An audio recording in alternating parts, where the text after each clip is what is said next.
से हेते नव निधि के दाता।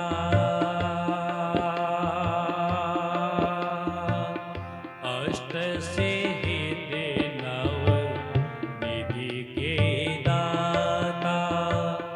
दुखियों के तुम भाग्य विधाता। दुखियों के तुम भाग्य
हनुमान जी महाराज की जय।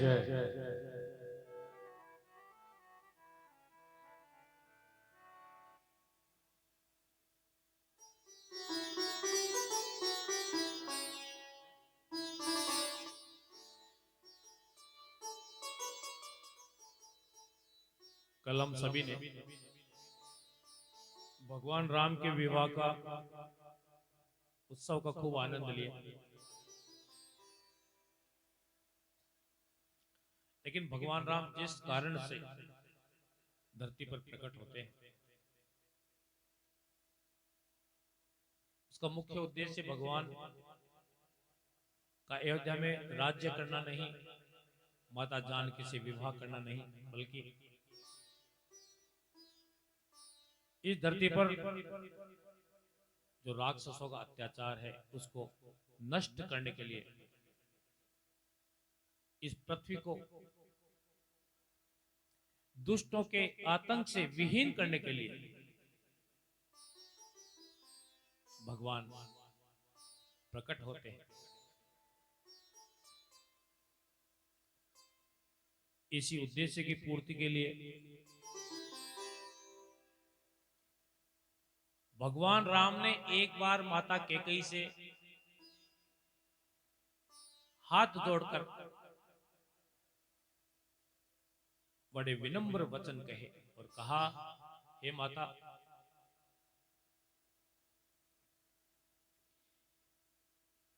मैंने जिस कारण से इस धरती पे जन्म लिया है वो समय अब निकट आ गया है।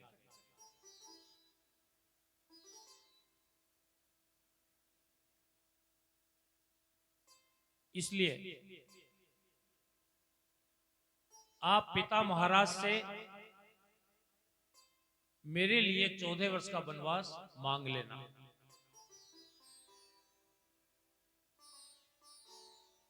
हे माता, तुम तो जानती हो कि मैं अयोध्या का राज्य करने के लिए मैंने जन्म नहीं लिया।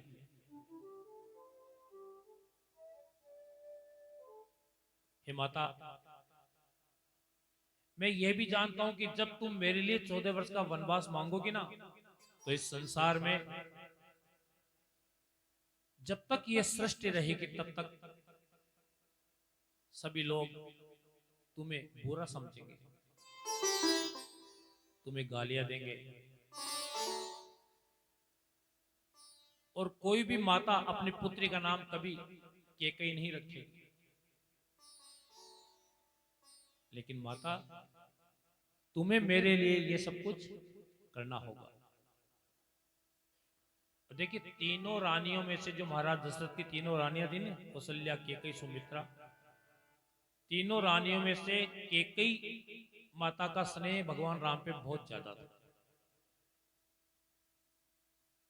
भगवान राम माता कैकेयी की गोद में ही पलकर बड़े हुए, माता कैकेयी का दूध पीकर के बड़े हुए।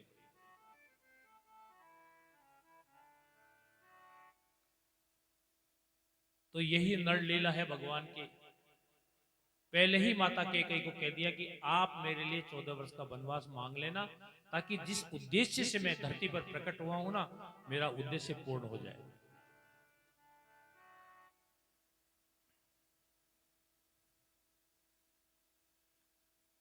महाराज दशरथ माता जानकी का पुत्र वधु के रूप में बहुत लाड प्यार करते हैं। सभी रानियां माता सीता को बड़े प्यार से रखती हैं। देखिए, जानकी जी इतनी कोमल थी कि उन्होंने जब जन्म लिया ना, तब से विवाह होने तक उन्होंने धरती पे कदम नहीं रखा। उनके पैर इतने कोमल थे कि उन्होंने पृथ्वी पर कदम नहीं रखा था। वो फूलों पे चलती थी। गुलाब के फूल की जो पत्तियां होती है ना, उन पे चला करती थी। इतनी कोमल माता जानकी के चरण थे।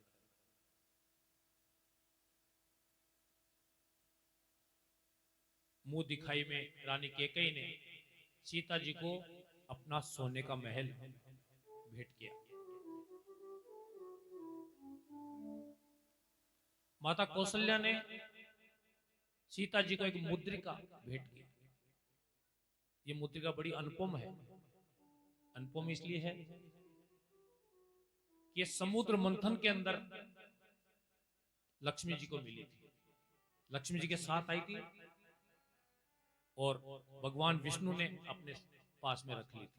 यही मुद्रिका भगवान विष्णु ने अपनी पत्नी माता लक्ष्मी को दी और कालांतर में, जैसा हम श्री रामचरितमानस में देखते हैं कि नारद जी के श्राप के कारण भगवान विष्णु मानव अवतार लेते हैं। तो ये मुद्रिका जब मानव अवतार लिया भगवान विष्णु ने, तो उन्होंने अपनी माता को दे दी और माता ने अपने पुत्र वधु सीता को दी। तो अभी तो जानकी जी के लाड चाव हो रहे हैं। नई नई बहू आती है ना, तो सब खूब लाड करते हैं। 1-2 महीना तो लाड करे दे, फिर तो थाने सब ने पतो से फिर आके जे भाई सदगी अब रोटियां बनाओ, घना ही होगा लाड चा।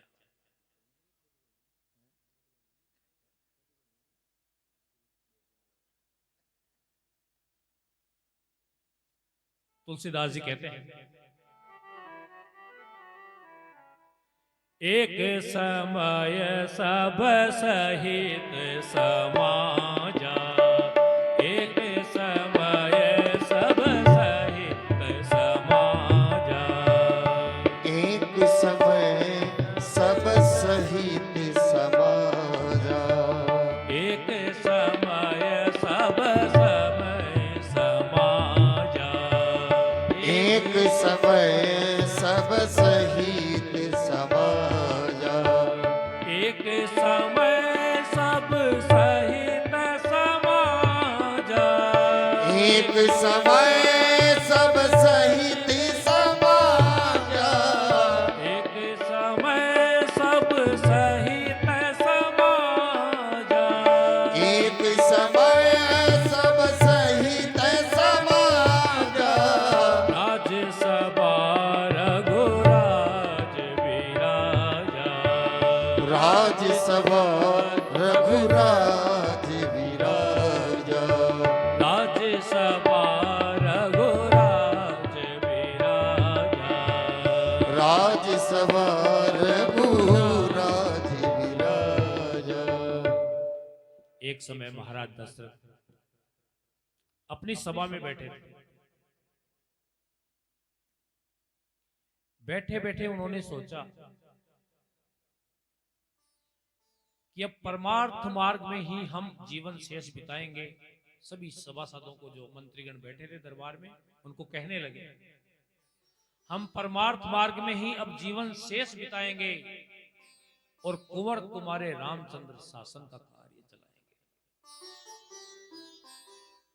है राम मधुर भाषी निर्मल, न्यायी बल निधान भी है, मर्मज्ञ दूरदर्शी है, उत्सादी अति बलवान भी है। गुण जो भी चाहिए राजा में, वो सभी राम के अंदर हैं। इसलिए राम राजा हो तो हम उऋण राज्य के ऋण से हैं। महाराज दशरथ कहते हैं, यह सभा बुलाई इसलिए समझे जनता की सम्मति क्या है, अधिकार संभाले रामचंद्र, इसमें सबकी सहमति क्या है। जब महाराज दशरथ ने अपने मन की बात मंत्रीगणों को बताई, क्यों बताई महाराज दशरथ ने? क्योंकि उन्होंने दर्पण देख लिया। दर्पण देखा तो देखा कानों के पास सफेद बाल आ गए। कहने लगे कि दशरथ, अब तेरी वृद्ध अवस्था आ गई है,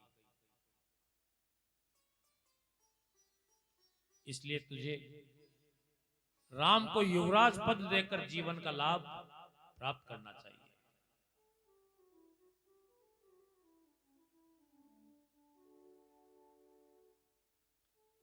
श्रवण समीप भये शीत के साथ, श्रवण समीप भये सित के साथ, श्रवण समीप भये शीत के साथ, श्रवण समीप भये सित के साथ, श्रवण समीप भये शीत के साथ, श्रवण समीप भये सित के साथ, मनहु जरट पल यस उपदेशा, मनहु जरठ पनो अस उपदेशा, मनहु जरट पल यस उपदेशा, मनहु जरठ पनो अस उपदेशा। दर्पण देखा, कानों के पास सफेद बाल नजर आए, सोचा दशरथ अब तो वृद्ध हो गया है, इसलिए राम को अतिशीघ्र अयोध्या का युवराज बना देना चाहिए।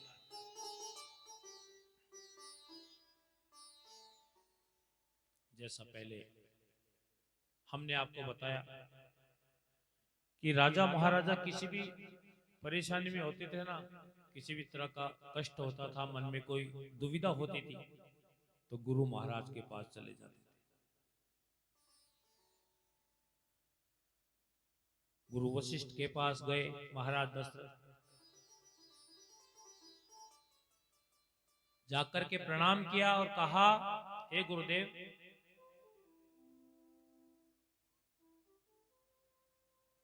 मेरा विचार है कि मैं जीते जी राम को अयोध्या का युवराज बनाऊं।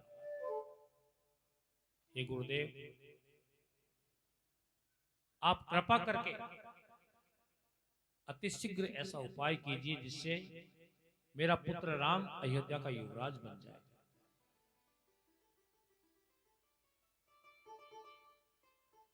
गुरु वशिष्ठ कहते हैं, हे राजन,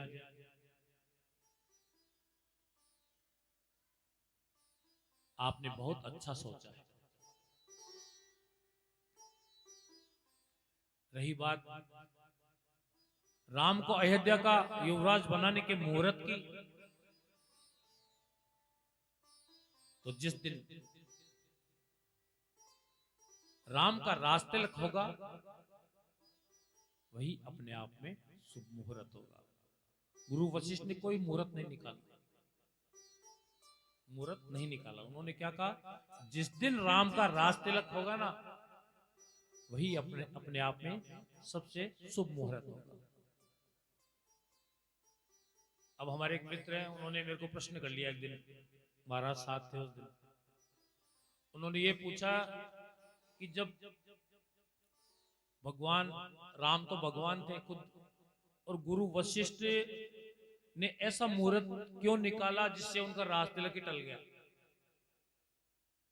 एक गुरु वशिष्ठ तो भगवान राम के गुरु थे, जो भगवान के भी गुरु हो, उन्होंने कोई मुहूर्त निकाला हो और उस मुहूर्त में कोई व्यवधान आ जाए, ऐसा हो सकता है क्या? उन्होंने पूछा कि ऐसा कैसे हुआ कि गुरु वशिष्ठ ने मुहूर्त निकाला और भगवान राम का राजतिलक टल गया और भगवान सिंहासन पर बैठने के बजाय वन को चले गए। तब मैंने उनसे कहा कि इसीलिए कहता हूं कि तुम ब्राह्मण हो, रामायण जी पढ़ो, इधर उधर पूछने से कोई मतलब नहीं है। वो क्या करते हैं, किसी मूर्ख के पास बैठ के सुन के आ जाते हैं। मैं इसीलिए सबको कहता हूं रामायण पढ़ो। श्री रामचरितमानस सबके घर में होनी चाहिए, और होने से ही मतलब नहीं है, एक पृष्ठ दो पृष्ठ श्री रामचरितमानस की जरूर पढ़ो। आपकी हर शंका का समाधान इसी रामचरितमानस के अंदर छिपा हुआ है।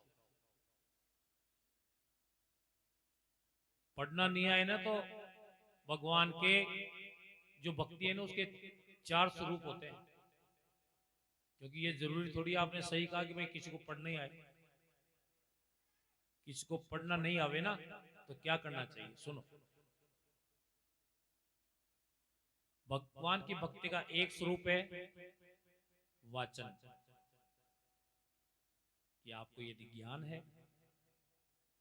आप बोल सकते हैं, समूह में बैठ करके भगवान की चर्चा कर सकते हैं। एक तो है वाचन, दूसरा स्वरूप है दर्शन। यदि आपको बोलना नहीं आता, ज्ञान नहीं है, तो आप दर्शन तो भगवान के कर ही सकते हो, वही भक्ति है। किसी मंदिर में गए, भगवान को प्रणाम किया, वही भक्ति का स्वरूप हो गया। एक भक्ति का स्वरूप है मंचन। मंचन जैसे हम अभिनय करते हैं, रामलीला वगैरह होती है, कृष्ण लीला होती है, जो भी लीलाएं होती है उसमें जो मंचन होता है ना भगवान का, वो भी भगवान की भक्ति का एक स्वरूप है। और एक स्वरूप है मनन। यदि आप बोल नहीं सकते, कहीं जाके दर्शन नहीं कर सकते, ठीक है, तो फिर आप क्या करो, वाचन नहीं कर सकते तो मनन करो। मन में ठाकुर जी का नाम लो, राम राम राम मन में करो, ये भी भक्ति का स्वरूप है। रामायण जी पढ़ना तो मैंने उनके लिए बताया है जो पढ़ सकते हैं, पढ़ सकते हैं वो अवश्य पढ़े। एक बहुत सुंदर चौपाई बालकांड में एक प्रसंग के साथ जुड़ी हुई है।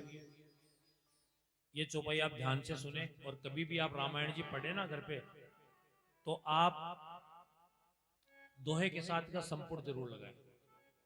इस एक चौपाई में अगर आपने अंदर के हृदय से इस चौपाई को पढ़ लिया और अंगीकार कर लिया, कंठस्थ कर लिया आप, और इस चौपाई को आपने गाया बार बार, तो निश्चित रूप से ठाकुर जी कृपा करते हैं।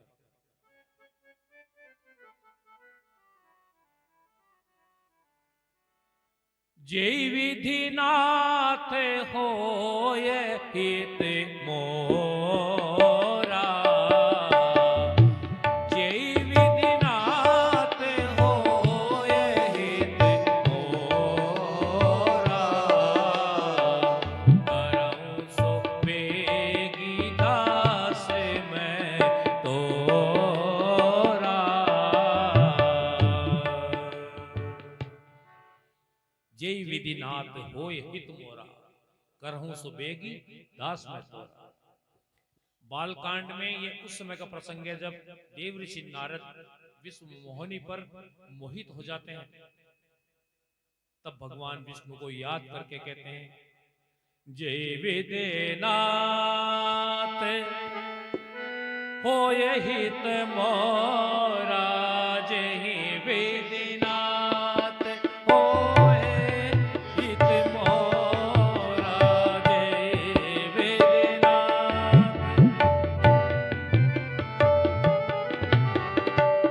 जय विधिनाथ होय हित मोरा, जय विधिनाथ होय हित मोरा, करहु सो बेगी दास मैं तोरा।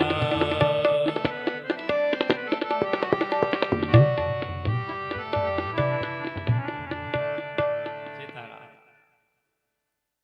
तो कहते हैं नारद जी, जय विधिनाथ होय हित मोरा, हे नाथ, जिस प्रकार से भी मेरा हित हो, मेरा कल्याण हो, वही उपाय आप अतिशीघ्र कीजिए, क्योंकि मैं तो आपके चरणों का दास हूं। नारद जी कहते हैं भगवान विष्णु को। अब भगवान विष्णु की, नारद जी की जगह आप अपने को मान लो और भगवान से प्रार्थना करो कि हे प्रभु, जिस प्रकार से भी मेरा हित हो, आप वही उपाय कीजिए, क्योंकि मैं तो आपके चरणों का दास हूं। बोल श्री सीताराम भगवान की जय।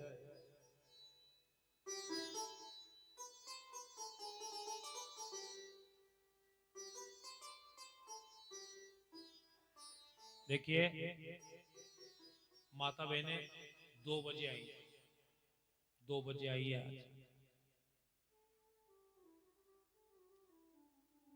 असो घराने काई खाओ छो बैठी बैठी तावड़ा में मारा ही समझो बोला।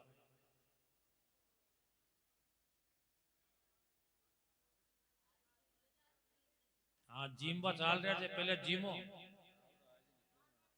पहले जिम्बा को काम करो।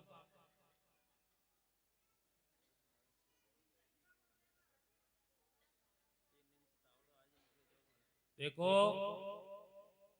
आप लेट आए हो तो कथा तो मैं पूरी करूंगा ही करूंगा, तो फिर आपको लेट तक कथा सुननी है। सीधी सी बात है, ये जितना लेट आओगे उतनी लेट, क्योंकि मुझे पाप का बागी मत बनाओ। मैं आपको हाथ जोड़ के निवेदन करता हूं, ये जो मैं कथाएं करता हूं ना, ये मेरा शौक किया है, ये मानो मेरा कोई पैसा तो है नहीं। मेरी इच्छा होती है कथा करनी। 11 कथा मैंने अपने पैसों से की है, पूरी कंप्लीट। भंडारे तक 5,000 आदमी को भंडारा किया मैंने अपने पैसों से किया। तमाम खर्चा टोटल मैंने 11 कथा बोली थी, मैंने कर दी। अब ये 12वीं कथा है, जागेश्वरनाथ की कृपा है और आशीर्वाद हो रही है। और गुरु बाद में बताएंगे आपको, अभी मैं व्यासपीठ में बैठ के आपको तो क्या ही बताऊंगा। मेरी कथा का कोई शुल्क नहीं है, 1 रुपया कथा का लेना कोई मतलब नहीं है मेरा। आप यहाँ पे लाख चढ़ाते हो तो भी ठीक है, 5 रुपए चढ़ाते हो तो ठीक है, मेरा 1 रुपये से कोई मतलब नहीं है। जैसा मैं मेरे घर से आता हूँ, कथा पढ़ी और वापस में मेरे घर जाके भोजन करता हूँ। यहाँ के पैसों से, यहाँ के आए हुए सामान से मुझे कोई मतलब नहीं। वैसे सब जानते हैं, जो मेरी कथा में परमानेंट माता बहनें आती हैं उनको सब पता है। इसलिए मैं हाथ जोड़ के निवेदन करता हूँ कि मैं कथा इसलिए करता हूँ, स्वांत सुखाए रघुनाथ तुलसी गाथा। मैं अपने आनंद के लिए कथा करता हूँ। मैं चाहता हूँ कि इस आनंद को आप भी लूटें सभी। लेकिन ताकत तो ठाला काम ज्यादा है, जो उठे फोन करे ली, तू गई गई कथा, मैं तो कौन गई चौको, फिर मैं भी कौन गई। कोई जरूरी जगह भाई फलानी न गई तो आप भी कौन गया, और कोई अच्छी बात जगह यार।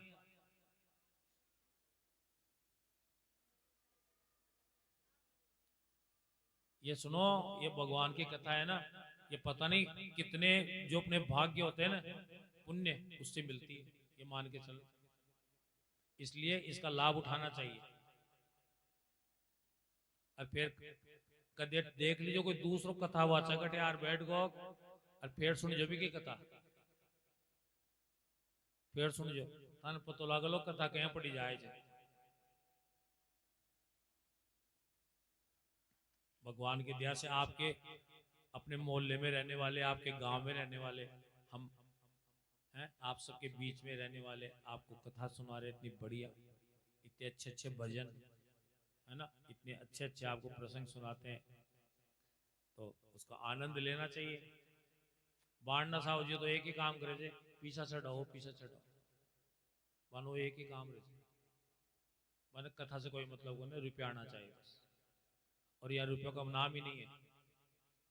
मैं तो मेरी कथाओं में बाकी बिहारी की आपने कथा सुनी होगी, मैं माइक में ये कहता हूँ कृपया 1 भी रुपया नहीं चढ़ाए, जो पैसा चढ़ाएगा उसको पाप लगेगा। मैं तो ये कहता हूँ, क्योंकि मैंने रुपया चाहिएगा नहीं। पीसा बहुत चढ़वाओ जिन रुपया की जरूरत हो, मन तो ठाकुर जी दे रखी थे दाल रोटी खूब आनंद से। इसलिए समय से आओ माता बहनों, 3 दिन की कथा हो रहा है, और मैं कथा को काटूंगा नहीं, चाहे 2 तारीख हो जाए 1 तारीख की बजाय। 1 तारीख ने समापन है ना कथा का, चाहे 2 जाए चाहे 3 हो जाए, थे चाहे कोई और चाहे मत आओ, मैं तो कथा को पूरी करे बिना जाऊंगा, क्योंकि मुझे पाप का भागी नहीं बनना। जिस जगह में बैठा हूं ना इस समय, यह भगवान विष्णु की गद्दी कहलाती है। व्यासपीठ कोई छोटी जगह नहीं है। तो मैं इसी पे बैठ के कह रहा हूं कि मैं तो मेरी कथा पूरी करूंगा, चाहे मैं सुरेश तबलाड़ा, मैं तीन माँ का बैठे बैठे कर ला, ते कोई आओ तो ठीक ना हो तो ठीक। क्योंकि पहले तो पोस्ट बड़ो खाओ जा जा दुनिया के दाल का खाओ, नहीं महाराज का कर लाई मैं सब खाया है जी में आया मैंने ठीक से। लक्ष्मीनाथ जी का कौन कौन जा रहा है चलो बताओ, आज आज छबड़े पोस्ट बड़ा मान ठीक से क्या कौन गया।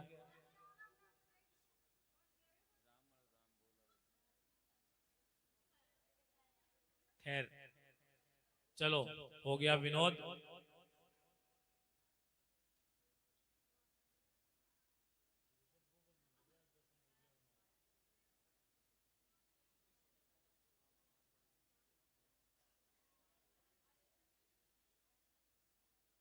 तो एक बार अपन प्रसंग बोल देते हैं, उसके बाद में फिर आगे देखें।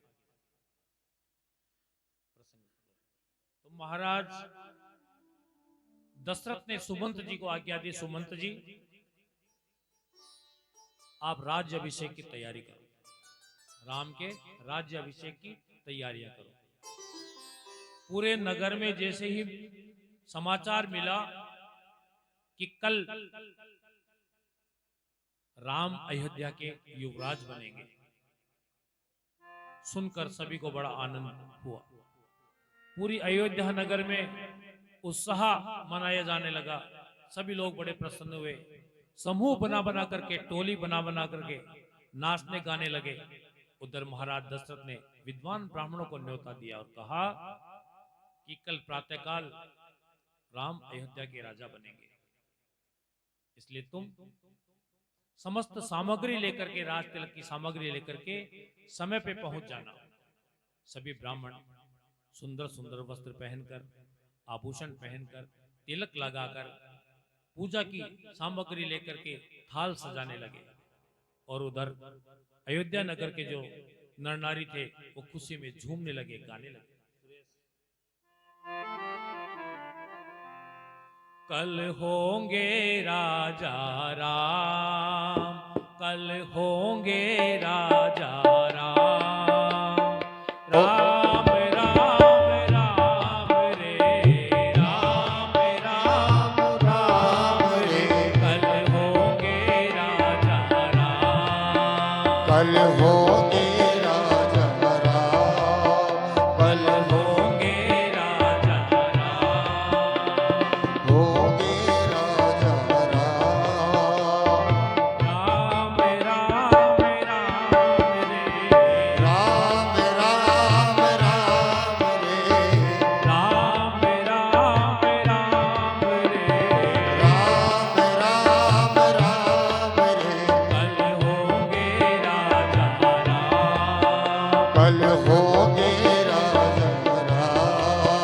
मैं तितली बन उड़ जाऊं, मैं तितली बन उड़ जाऊं, मैं तितली बन उड़ जाऊं, मैं तितली बन उड़ जाऊं, मैं भंवरा बन के गाऊं, मैं भंवरा बन कर गाऊं, राम राम राम रे, राम राम राम रे, राम राम राम रे, राम राम राम रे, कल होंगे राजा राम, कल होंगे राजा राम, कल होंगे राजा राम, कल होंगे राजा राम, राम राम राम रे, राम राम राम रे, राम राम राम रे, राम राम राम रे, कल होंगे राजा राम, वन होंगे राजा राम, मैं तितली बन उड़ जाऊं, मैं तितली बन उड़ जाऊं, मैं भंवरा बन के गाऊं, मैं भंवरा बन कर गाऊं, राम राम राम रे, राम राम राम रे, राम राम राम रे, राम राम राम रे, कल होंगे राजा राम, हरि बोल होंगे राजा राम, कल होंगे राजा राम, कल होंगे राजा राम। इस तरह से खुशी खुशी गाने लगे, नाचने लगे।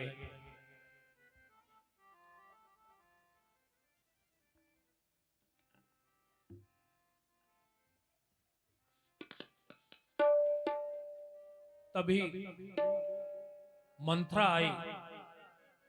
अब देखिए, जहां खुशी का माहौल होता है ना, उस खुशी के माहौल को मिटाने के लिए हर जगह दुष्ट तैयार रहते हैं।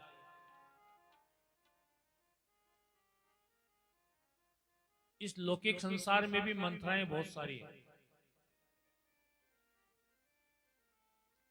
और जो कथा के बीच में बात करती है ना, वो भी मंत्रा ही होती है, क्योंकि भगवान के भजन में विघ्न कौन डालता है? मंत्रा। तो मंत्रा ने क्या किया? भगवान राम का राज तिलक होने वाला था, बीच में आ गई, दुष्ट थी ना, आ गई। इस संसार में आप कहीं भी देख लो,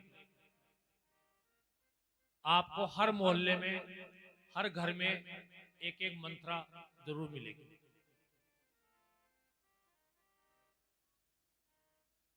तो आप मंत्राओं से सावधान रहो सभी। जैसे कोई पति पत्नी खुश है ना, बिल्कुल आपस में अच्छी बनती है, तो वहां लड़ाई कहे हुए, देवरानी के पेट में आटा लग जाए तो जेठ जी ठाणी राजी राजी कह रहे, तो घर में लाए लगाने का काम करती है मंत्राएं। तो ऐसे मंत्राओं से सावधान रहो। पति पत्नी आपस में उनके विचार इतने साफ सुथरे रहने चाहिए, और ये कह दो आपस में, किसी की बात में नहीं आना है। आजकल क्या होता है, ईर्ष्या जो होती है ना, बहुत जबरदस्त है लोगों में। ये इतना सुखी कैसे है ना? कई ऐसे होते हैं, खूब पैसा है, लेकिन उस पैसे को खर्चना है ना, वो बड़ा मुश्किल है, हाथ से खर्चा नहीं होता है। दूसरा कोई खर्चा करता है, वो उससे सहन नहीं होता।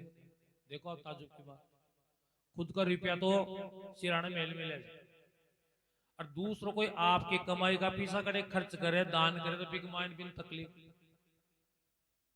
तो कबीर जी कहेगा जे, सूम कहे सुन सूम से, किस विद चित मलिन, का गठरी से गिर पड़ो, का काहू को दीन। सूम कहते हैं कंजूस को, महाकंजूस। तो सूम कहे सुन सूम से, दो कूंजड़ा बैठा था, कंजूस कन्ने कन्ने बैठा था, दो कूंजड़ा, वो भी महाकंजूस, वो कन्ने बैठे जो, वो भी को बाप।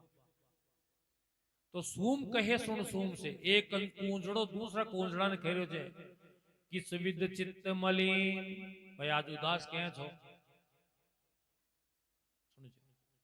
का गठरी से गिर पड़ो, तो का काहू को दीन, भाई थारी गांठ सो क्यों पड़गो गिरगो, या कोई ने थारा हाथ से दान कर दियो, आज तो उदास क्यों छे?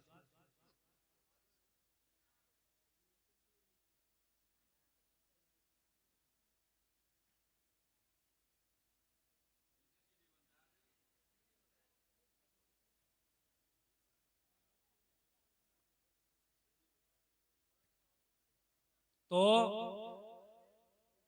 कंजूस कंजूस आदमी बात कर रहा है, एक कंजूस दूसरा ने पूछे से कि आज उदास कहीं छे, कोई ने क्यों दान कर दियो, थारा जेब में से क्यों पड़ गो?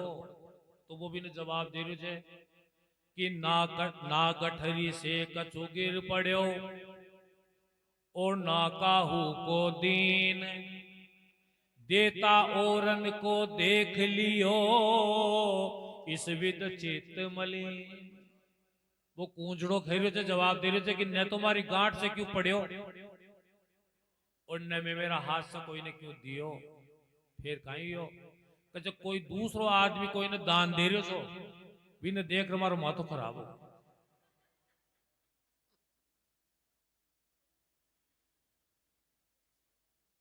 तो जो माया का लोभी हो जाए, बाकी माया अठे रह जाए, आखिर में कहीं हो जाए वो मर जाए। सुन जाओ, सारी जिंदगी जोड़े, पेट काटे, दूसरा के एक समय का नूता में घर खाने सबने जिमा लिया, एक समय को नूता आवे सिगरेट चले जाए, नंबर से पहले तो आप जिम्या हुए, बस आपकी लुगाई नहीं करे, तू भी जिम्या, भीड़ भाड़ में कौन देखे, और लुगाई भी है कि नकली जो घूटो काट बाजी में हो जाए, फिर छुरा छुरा ने भेज दे, बाबा टावरा कहीं डर से जिम बाबू, वो गाग सारा जिम्या। और अंत में क्या होता है, सारी जिंदगी दुख पाता है आदमी, पैसा कमाने के लिए ना इकट्ठा करता है, अंत में मर जाता है। जब मरे जत कहीं वह कि घर खा भी की छाती मारे, अता मोटा जो का पिंड बना भी की छाती मारे हैं, और कुटुंब कबीला का बराती बन जाए भी के साथ साथ। अब कोई बलो आदमी हो जाना तो कहीं बात करे, साहब बहुत बढ़िया था, भगवान देखो बुरी करी, अता दातार था, अता धार्मिक प्रवृत्ति का था, खूब तो खर्चो करता और खूब गरीबा की सेवा करता, राम राम करता, हंसमुख भी था, हंसमुख भी था। और कोई खोल डो मर जाए जना भी के पास आई करता है, बढ़िया कर्म फुटो मर को। इसलिए कर्म ऐसे करके जाओ इस संसार में कि लोग आपको याद करें। जब आप मरो ना तो घर वालों से ज्यादा संसार की आंखों में आंसू आए, ऐसे कर्म करके जाओ, नहीं तो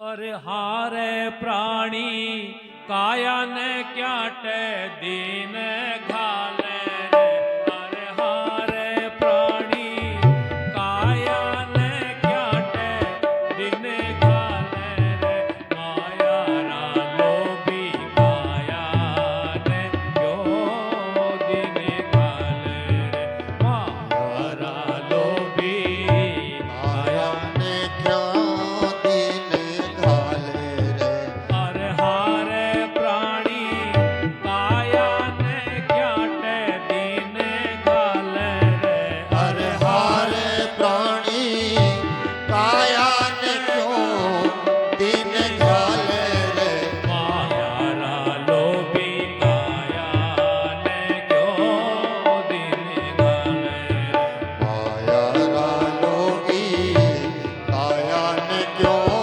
दीन घाले रे, अरे ई काया को कोई नहीं साथी, ई काया रो कोई नहीं साथी, ई काया रो कोई नहीं साथी, ई काया रो कोई नहीं साथी, ई काया रो कोई नहीं साथी, ई काया रो कोई नहीं साथी, ई काया रो कोई नहीं साथी, ई काया रो कोई नहीं साथी, कुटुंब कबीलो बने बराती, कुटुंब कबीलो बने बराती, कुटुंब कबीलो बने बराती, कुटुंब कबीलो बने बराती, ओ पिंड धरेला छाती मारे रे, अरे हारे प्राणी पिंड धरेला छाती मारे, हरि बोल। माया रा लोभी काया ने क्यों दीन घाले रे, माया रा लोभी काया ने क्यों दीन घाले रे, आगे कहा है, आगे कहा और ध्यान हटा धन की पेई से, ध्यान हटा धन की पेई से, ध्यान हटा धन की पेई से, ध्यान हटा धन की पेई से, ध्यान हटा धन की पेई से, ध्यान हटा धन की पेई से, ध्यान हटा धन की पेई से, ध्यान हटा धन की पेई से, नारायण भजले देहि से, नारायण बजले देई से, नारायण भजले देहि से, नारायण बजले देई से, ओ संग चले ना कछु धेला रे, अरे हारे प्राणी संग चले ना कछु धेला रे, माया रा लोभी काया ने क्यों दीन घाले रे, माया रा लोभी काया ने क्यों दीन घाले। बोल साचे दरबार की जय।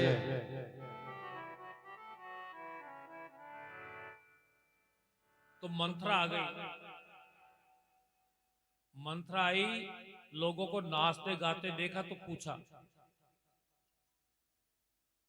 कि भैया तुम लोग इतना खुश क्यों हो, ऐसा क्या हो गया कि तुम्हें इतना आनंद आ रहा है। लोग बाग कहने लगे, अरे मंथरा तेरे को पता नहीं है क्या, कल राम अयोध्या के युवराज बनेंगे। ये सुनते ही मंथरा धम से जमीन पर बैठ गई और रोने लगी।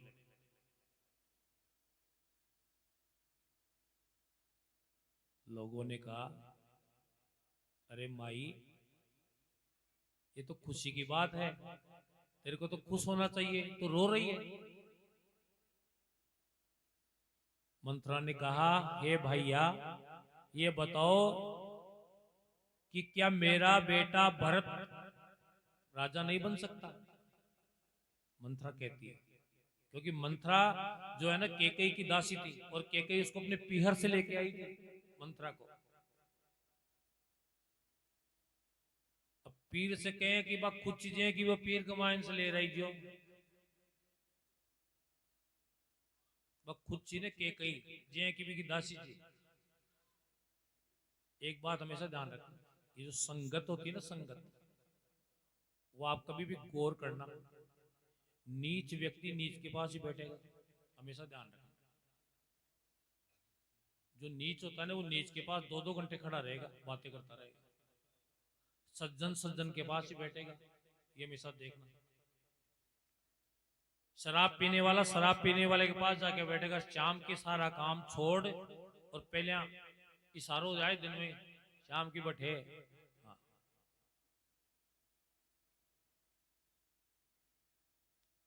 क्योंकि सज्जन असज्जन के पास बैठ नहीं सकता, क्योंकि उनके विचार ही नहीं मिलते। वो कितनी देर बैठेगा, टिकेगा कितनी देर। तो संगत भगवान अपने आप बनाता है। नीच व्यक्ति की संगत नीच के साथ ही होती है,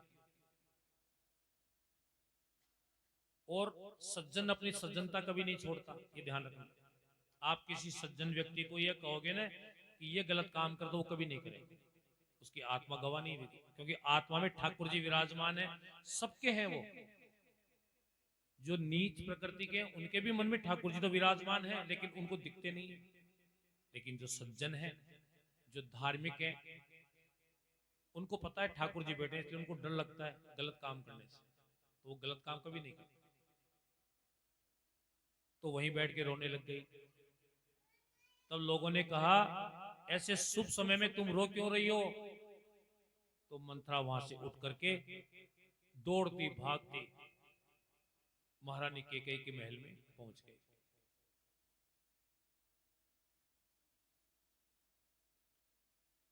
और उसके कुबड़ निकली हुई थी केकई।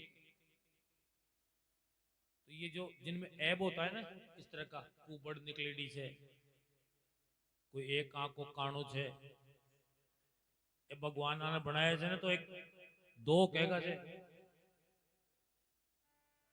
काना खोड़ा लूला लंगड़ा सिर से गंजिया होए, इंसु जब बात करे जब हाथ में डंडा होए। जो ऐ कहो जे काना खोड़ा लूला लंगड़ा और सिर से गंजिया, आ से बात करे तो पहले हाथ में डंडो रखे, पाछ बात करे। तो उसकी कुबड़ निकली हुई थी ना, उसके शरीर का विकार था, ये भगवान ने उसको पहले से दे रखा था। तो मंथरा को जाकर के कहती है, महारानी तुम तो महल में बड़े आराम से सो रही हो, तुम्हें पता है बाहर क्या हो रहा है।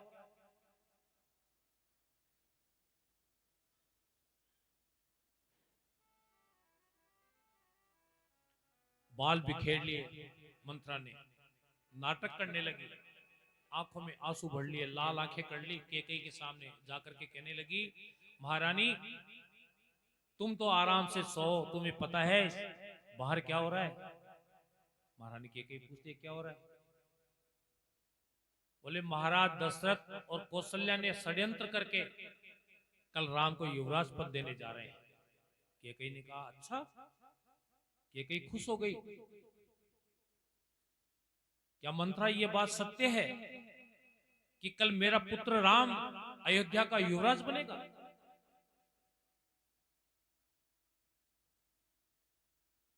तब रानी कैकेयी मंथरा के उस रूप को देख करके कहती है, हम सब ने शीश गुथाए हैं, तूने क्यों बाल बिखेरे हैं, तू क्यों रो रही शकुन सायक, ये कैसे लक्षण तेरे हैं।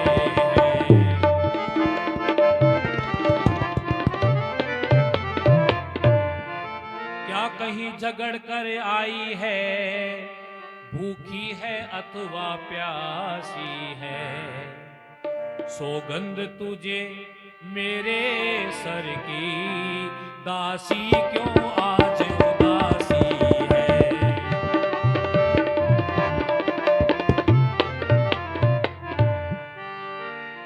कहने लगी, महारानी कैकेयी कहती है, मंत्रा हम सब ने शीश गुथाए हैं, हमने तो चोटियां बना रखी है बड़े ढंग से आनंद से, हम सब ने शीश गुथाए हैं, तूने क्यों बाल बिखेरे हैं, तू क्यों रो रही शकुन सायक, ये कैसे लक्षण तेरे। पूछती है, क्या कहीं झगड़ कर आई है। एक मिनट,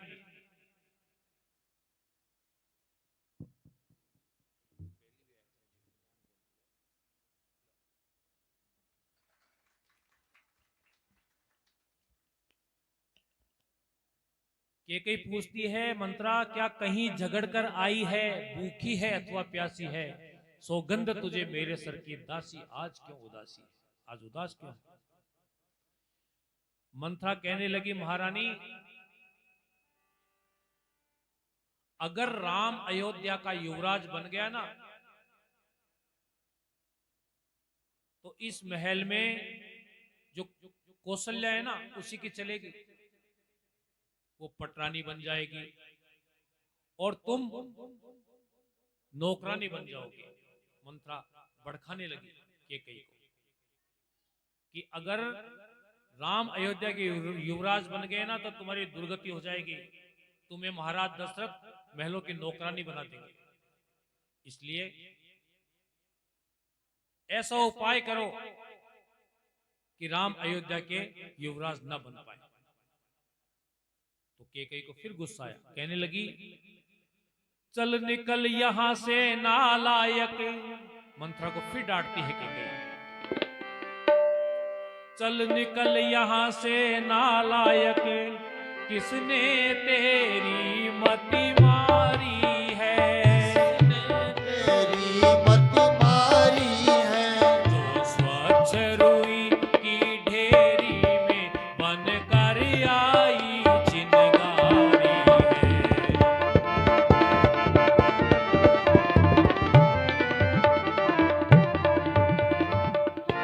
घर फिर से वचन कहे तो मुंह तेरा नुचवा दूंगी, तो मुंह तेरा नुचवा दूंगी, कर सच में कल है राज तिलक, तो मुंह मांगा रुपया दूंगी।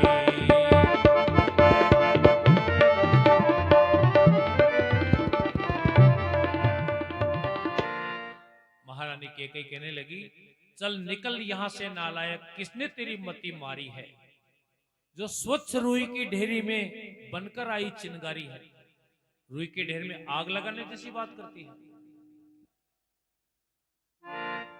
कहने लगी, अगर फिर से ऐसे वचन कहे तो मुंह तेरा नुचवा दूंगी, और अगर सच में कल है राज तिलक तो मुंह मांगा रुपया दूंगी।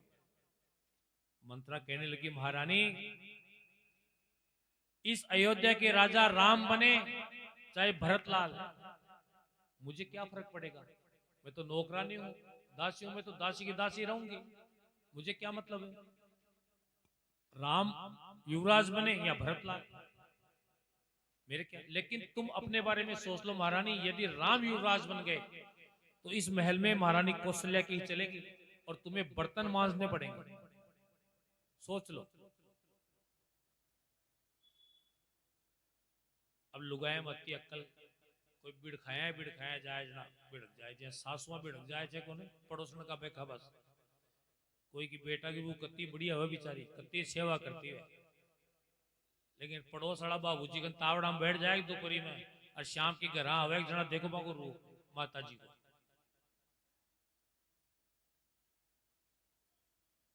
मैं देखी जे कई जगह गरम गरम रोटी वे पूछ ले, बेटा की वो पूछ ले, माता जी रोटी बन गई, रोटी खा ले। अब पूछे एक रोटी के टाइम तो गरम गरम बलती बलती खाऊं लेगा ही रोटी बना मेल दी। 1 घंटा बाद से पूछी माता जी रोटी खा ले, ठंडी खाऊं लेगा ही। बताओ, गरम वे पूछे तो गरम खाऊं लेगा ही, ठंडी हो जाए तो ठंडी खाऊं लेगा ही। नहीं समझे? तो बड़ खावे ना कोई तो फिर वो बिड़की जाए तो माँ तो खराब। तो मंत्रा ने लगातार ऐसी ऐसी बातें कही कि महारानी ऐसा हो जाएगा, महारानी जी वैसा हो जाएगा। तो कुछ कुछ मंत्रा के दिमाग में आने लगा कि शायद ये ठीक कहती है।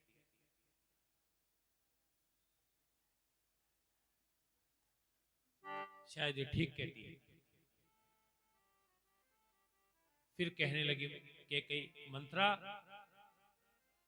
मैं डूब रही थी, तूने मेरा हाथ पकड़ के बहुत सागर से बाहर निकाल लिया।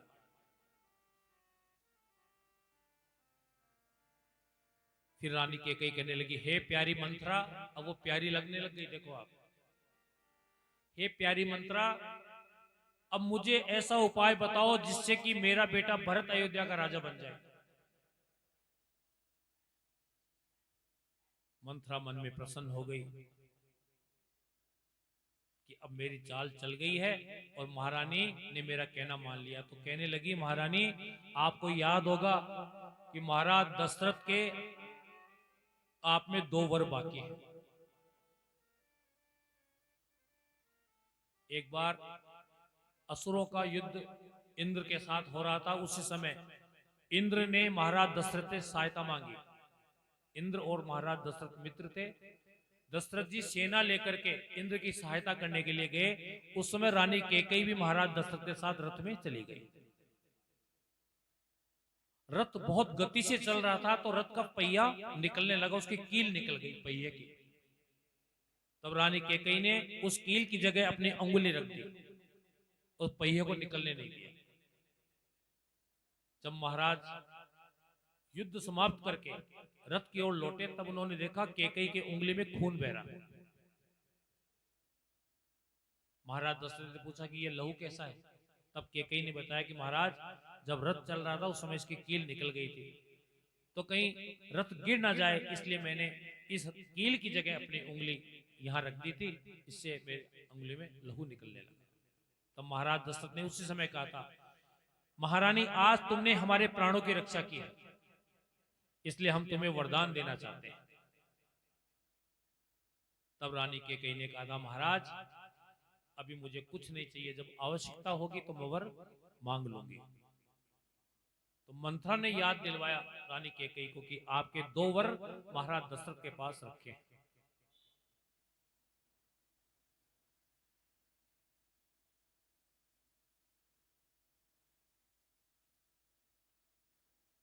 उसी समय महारानी कैकेयी कोप भवन में चली गई। उस समय क्या होता था, उस जमाने में जब राजा महाराजाओं के यहाँ कोई रानी राजा से नाराज हो जाती थी ना, तो एक अलग से महल बना हुआ था, अलग से कक्ष था एक, उसको कहते थे कोप भवन। तो कोई भी रानी उसमें उस कोप भवन में चली जाती थी तो महाराज को ये समझ में आ जाता था कि रानी आज नाराज है। तो वो कोप भवन में, जैसे अपने घरों में होता है ना भाई, लोग लुगाए की लड़ाई हो जाए तो सुबह लड़का वो आदमी तो काम पर चले और शाम की वो आए हो, तो वो समझ जाए कि भैया कोप भवन में गई जहाज। क्योंकि राज्य रजत तो आता है पूछ ले कहाँ को साग खाओ ला कहाँ को बढ़ाऊं, और कोप भवन में गएड़ी है जना कहीं बोले चाले आप कुआड़ खोल दे रहा आपके काम पर लाग जाए। अब वो बेचारो गैल गैल डोल वो करे, अब बोले क्यों खाए। तो कोप भवन बोई भाई रूस जाए बिना कहे कोप भवन मुंडो फुला ले।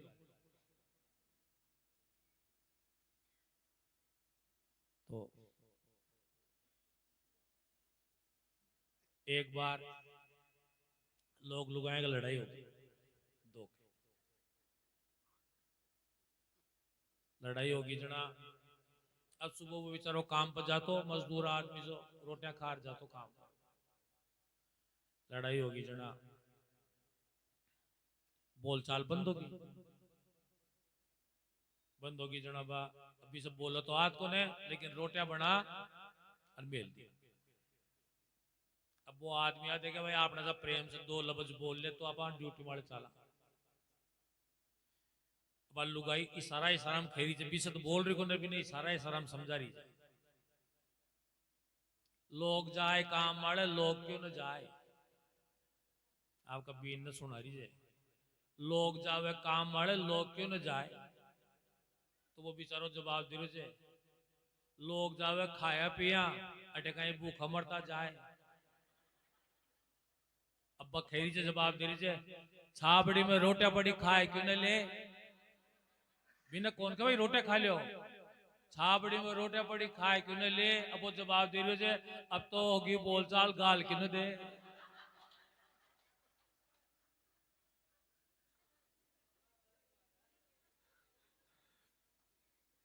तो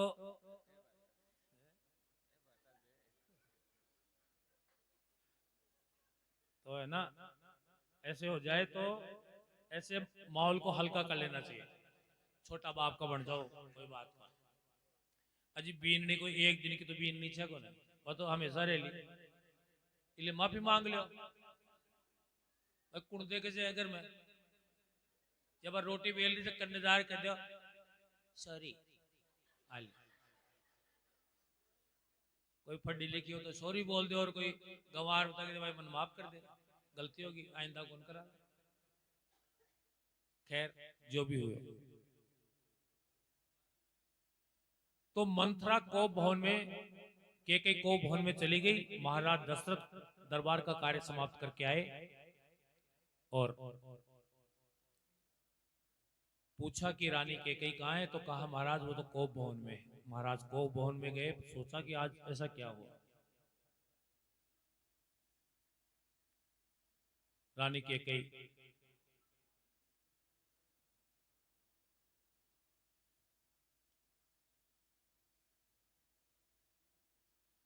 उन्होंने अपने सारे आभूषण उतार के फेंक दिए। रानी केकई बालों को बिखेर रखा है और कोप भवन में कक्ष में अंधेरा रहता है बिल्कुल सितारा।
और कोप भवन में गया, देखा महारानी केकई निढाल होकर के पड़ी हैं। तब महाराज दशरथ निकट गए।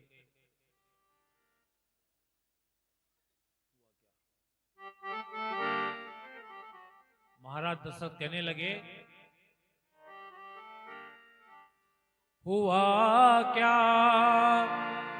हाल महलों का बिछा है, फर्श मातम का हुआ क्या हाल महलों का बिछा है फर्श मातम का हुआ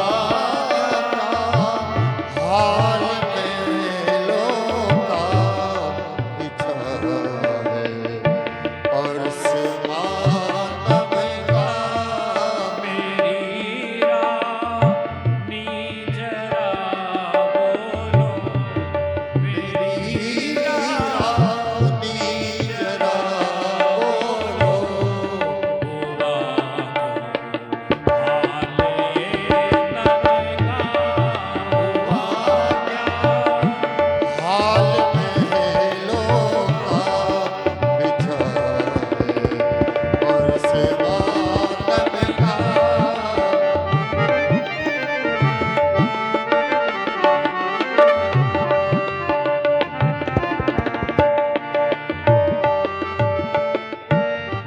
सताया जिस किसी ने नाम उसका तू बता मुझको सताया जिस किसी ने आम उनका तू बता मुझको मेरे खंजर बता तू आज किस वक्त पर चमका हुआ है हाल महलों का बिछा है फर्श मातम का।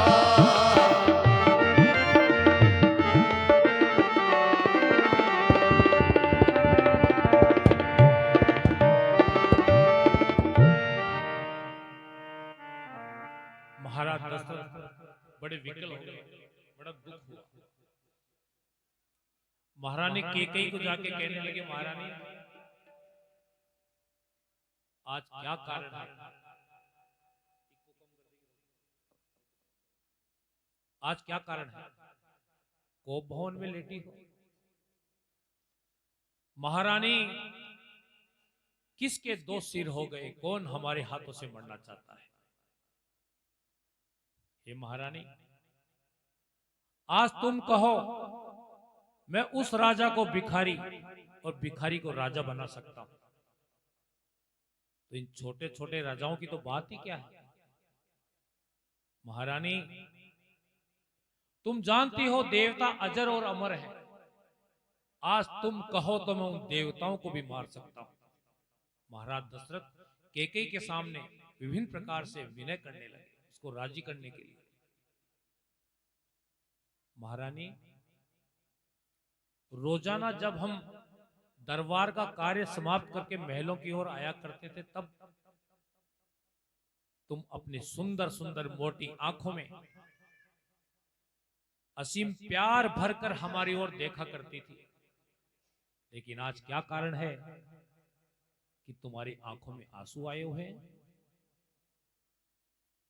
हे हथनी की तरह मस्त चाल चलने वाली रानी, जब हम रोजाना दरबार का कार्य समाप्त करके महलों में आते थे, तो तुम मस्त चाल चलती हुई हमारा स्वागत किया करती थी। लेकिन आज क्या कारण है महारानी? निडान होकर तुम कोप भवन में लेटी हो।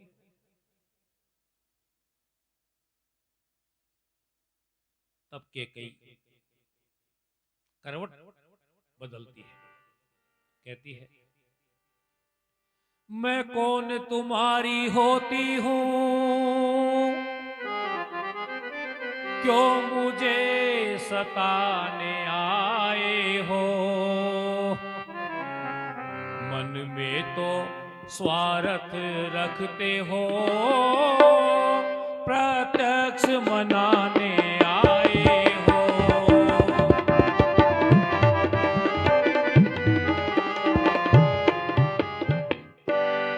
इस जग में कौन किसी का है, सब मुंह देखे कि मोहब्बत है वही तुम्हारी प्राण प्रिया जिन पर इन दिनों इनायत है।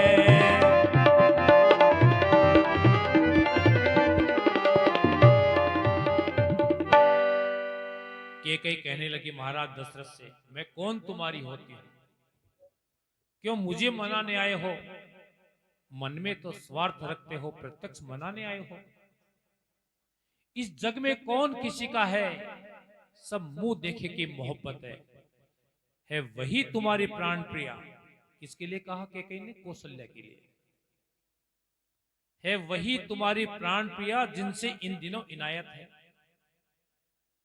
जिन पर इन दिनों महाराज दशरथ आप कृपा लुटा रहे हो ना, सबसे ज्यादा प्रिय तो आपको कौशल्या है। महाराज दशरथ कहते हैं, हे प्राण प्रिय ये क्या है? बोलो तो ढंग बेढंग क्यों है? बेवक्त फूल से मुखड़े का हो रहा मलिन रंग क्यों है?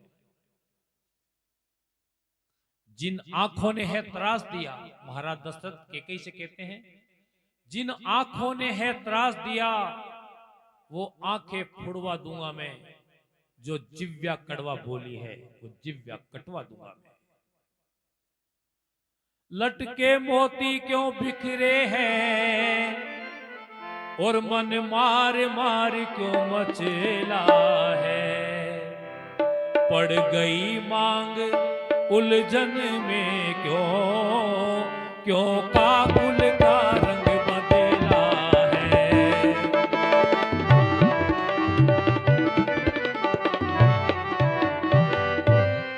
क्यों कोप भवन में लेटी हो, क्यों भारी तुमको पल पल है?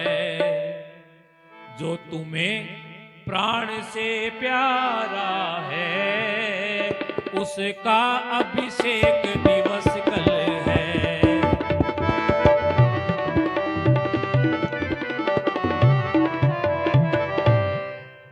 उठो 16 श्रृंगार करो, क्यों धूली दूषित हो रानी? क्या संकट है, क्या पीड़ा है, क्या इच्छा है मांगो रानी।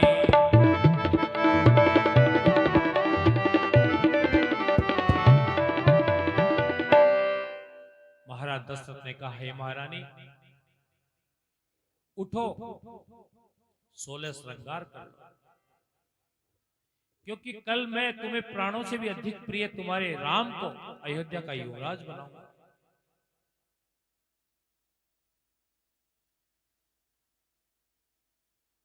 तब केकई कहती है, महाराज मुझे आपसे अपने 2 वरदान जो बाकी हैं वो चाहिए।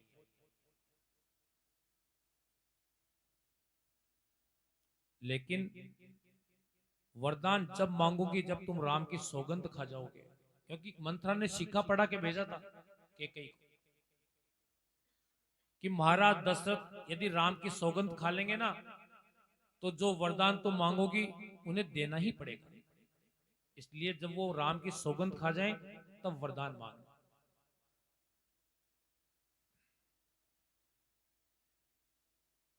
महाराज दशरथ ने राम की सौगंध खाई, तब केकई ने निर्भीक होकर महाराज दशरथ से कहा, हे महाराज अब मैं आपसे वरदान मांगते हूं, धैर्य पूर्वक सुन करके मुझे वरदान देना।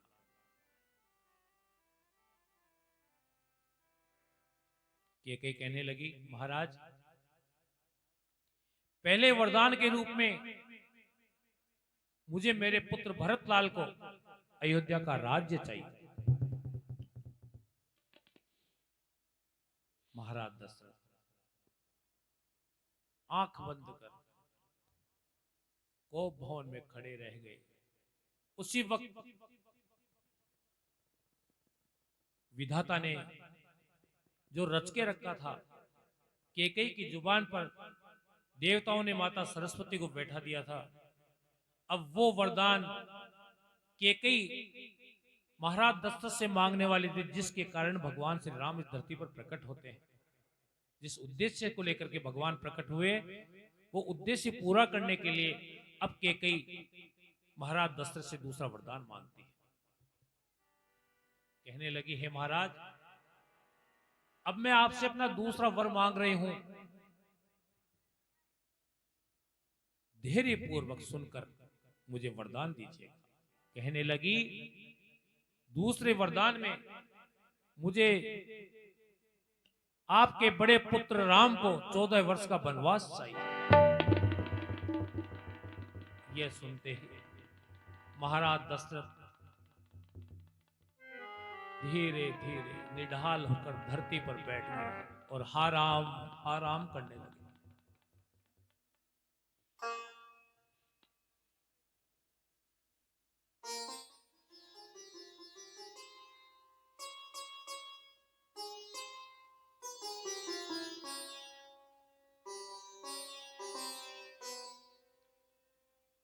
महाराज धरती पर गिर पड़े।